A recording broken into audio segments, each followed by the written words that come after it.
السلام عليكم ورحمة الله وبركاته. النهاردة هعمل روتين خفيف جدا في الريسبشن عندي.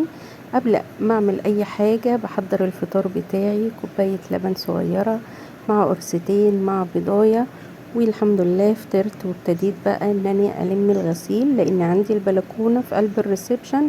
فاول حاجة انا لازم اعملها اطبق الغسيل، ودي اكتر حاجة انا ما بحبهاش، ولا انشر ولا ولا اطبق الغسيل، بس لازم بقى نرتب كده ونظبط الدنيا ونشوف يومنا هيبقى فيه ايه. روتين خفيف كده. ما تنسيش في البداية تعملي لي لايك واشتراك للقناة لو اول مرة تتابعيني. انا اسمي دينا ودي قناتي، ويا رب تعجبكم وان شاء الله ابقى عند حسن ظنكم. النهارده كده هبتدي اول حاجة بشيل الكنبة بتاعتي دي. الكنبة دي بتتعمل سرير، ممكن بقى بيبقى عندي حد زيادة بينام فيها، او ابني ساعات بيحب ينام في الصالة فبياخد كده عشان بيذاكر اليومين دول عشان الامتحانات، فبيفرد بقى الكنبة كده ويقعد يذاكر وهو نايم عليها. انا بقى بعد ما شلت كده الكنبة بشيل المفارش عشان انفضها. انا مش هغسلها ولا اي حاجة لانها هي نظيفة، انا كنت فرشاها في العيد فيهاش اي حاجة خالص، وبنفضها كده تنفيضة. وانفض بقى الكراسي وانفض الكنب واشوف الجزء اللي جوه ده. ده بقيه الريسبشن عندي، بس فصلهم بالكرسيين عشان خاطر عندي المكنه بتاعتي ما ملهاش مكان، فروحت حاطه ايه المكنه جوه، والكرسيين كده يبقى فاصل زي اكنها غرفه تانية صغيره او طرقه او بلكونه، تبقى زي كده يعني. يبقى الجزء اللي جوه ده يبقى فيه المكنه بتاعتي وكده.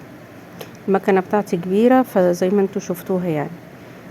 بس كده هي اي نعم صغرت لي المكان، بس يعني ايه عامله فاصل بالكرسيين كويس يعني، معقول زي ما انتوا شايفين. انا بجيب بقى بلم الزباله كلها اللي تحت الكراسي وكده اهو، لان انتوا عارفين من ساعه تنظيفه العيد وانا ما عملتش حاجه بصراحه، فانا قلت ايه اعملها كده انضفها تنظيفه كده السريع، وان شاء الله نبقى نقلب الدنيا بقى تاني مرة تانية بقى، ونشيل الكراسي ونمسح تحتها وننفض ونمسح شباك الصالة وكده اهو، ونمسح الجزء بتاع السفرة من تحت ان شاء الله يعني. جبت بقى هنا عندي المساحة دي يعني معاقة شوية، الشرشوبة دي معاقة شوية مكسورة نصها، عقبال بقى ما نجيب شرشوبة تانية وكده. انا بقى مسكت السجاد بقى بس بهويه وانفضه من في السلم كده.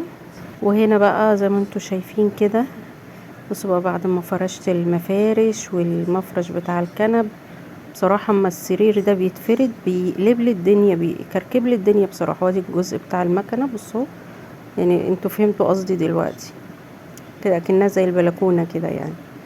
هنا بصوا بقى المنظر كده، الروقان حاجة جميلة جدا. متنسيش تعملي لي لايك، ما تنسيش تعملي لي لايك واشتراك للقناة للي اول مرة يتابعني. اشوفكم على خير الفيديو الجاي، مع السلامة.